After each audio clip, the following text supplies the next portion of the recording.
entering your information into a rules-based system to capture time, you can begin to manage and measure your information. So just an example of a summary of your overall labor, equipment, and materials. You can organize it by original scope and extra work. And you can group by the different statuses. And the statuses are definable by the project team, but in this particular situation, we have pending, approved, submitted, and rejected. So at any given time, you can understand how much of the work has been done and not submitted to the owner, how much of it's pending approval, and how much of the work has been rejected.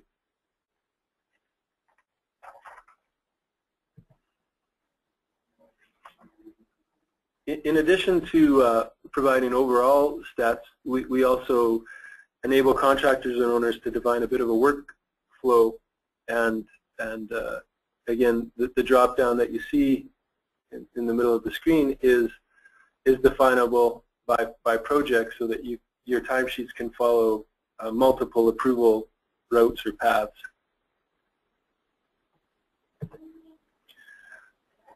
One thing that I believe is a huge breakdown within the industry, and one of the things that we've tried to help resolve is the ability to break up the different, essentially, lines within a timesheet and enable them to follow an approval path independent of the overall timesheet that they might be entered on. So I guess where we're coming from is it's better to get 90% of the work approved and paid than have 100% of it rejected. So when we're building electronic integrations between contractors and owners, if an owner, as an example, you can see line 3, we've got Douglas Kyle. If he's set up as a safety officer, but the contract doesn't state classification or rate for a safety officer, when this timesheet's being submitted for approval, the owner in this particular situation can accept the timesheet but reject that specific line because it doesn't conform to the project. And this certainly reduces the tension and anxiety in dealing with issues when we can really reduce them down to the lowest common denominator and to minimize the impact on the contractor and owner.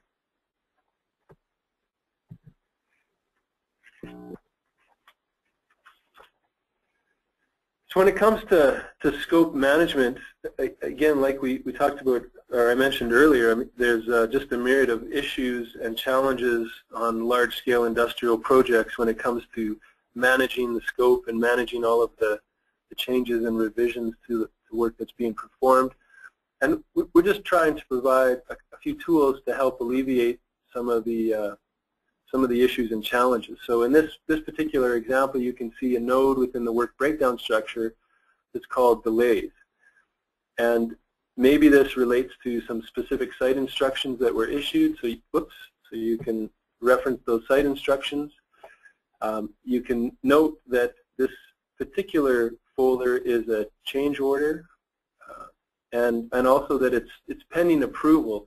And this will allow you to report any hours that are accumulated against this particular folder, but it will ensure that they don't get invoiced to the owner until such time as the proper paperwork is in place and the change has been approved. Also at the bottom is just a little screenshot of the cost codes, and you're also maybe obviously able to set up cost codes that are specific to extra work to help, again, break out extra work from original scope and also manage the approval process of extra work being performed maybe ahead of the paperwork being approved.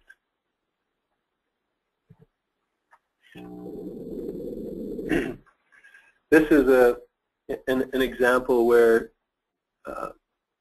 contract was set up, work was being performed, and then they realized they needed a carpenter out on the job site. And so obviously the contractor sends the carpenter to site, sets them up in their system, but because maybe the classification and the rates have not been approved, we can enter a zero rate in the rate table.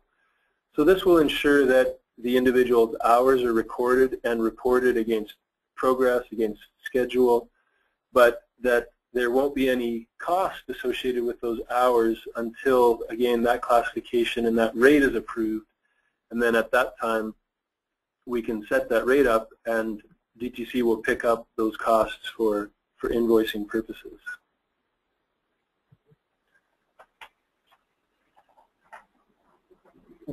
Again, one of our observations, and I don't think it's unique to us, is that there's a lot of money that's being held up in the whole invoicing and payment process. We worked with a contractor. They had accounts receivables that were over 2 years old. The invoices had been submitted. They didn't match the work breakdown structure or the format that the owner wanted to see it in.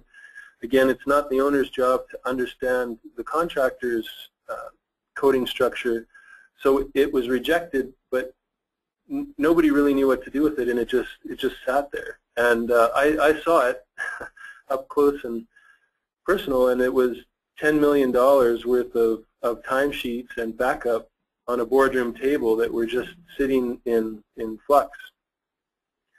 And so again, it's extremely important. You obviously need to be good builders and be able to get the new plant constructed or perform the maintenance or turnaround, but you need to also be able to clearly communicate the progress in terms that the owner understands and can approve. So managing the complexities of the approval process, again, hours may be approved by the operations folks, whereas classifications and rates approved by contract admin. So it's a fairly complex process. But as closely as possible, you need to follow the terms of the contract and the change management process that's in place. Again, report accurately and timely to ensure that if anything isn't in accordance with the contract, it doesn't meet the owner's requirements, you can deal with it quickly and efficiently rather than waiting 2 years and trying to go back and figure out after the fact what went wrong.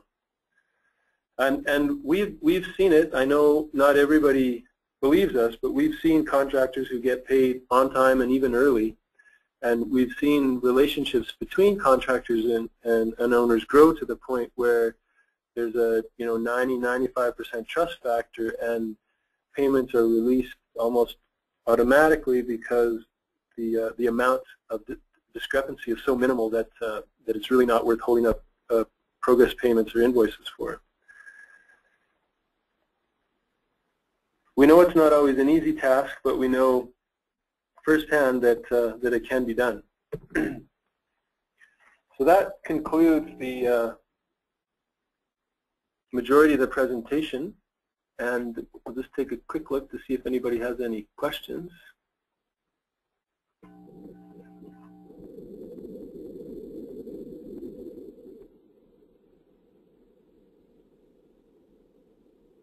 So far, we don't have any questions. I'll just reiterate, maybe for those of you that joined after we got started, we will be posting the webinar on our website. We'll let you know when it's available. And we'll also be posting the best practices checklist that we referred to in the PowerPoint presentation. So that's the project alignment and integration checklist, project readiness assessment, the kickoff agenda, and the kickoff checklist. So those will be available through our website as well.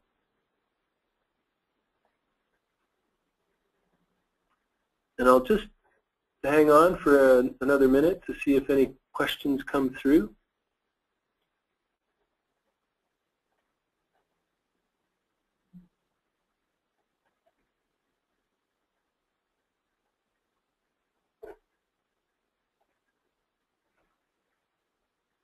Well, I guess we have a quiet group this afternoon.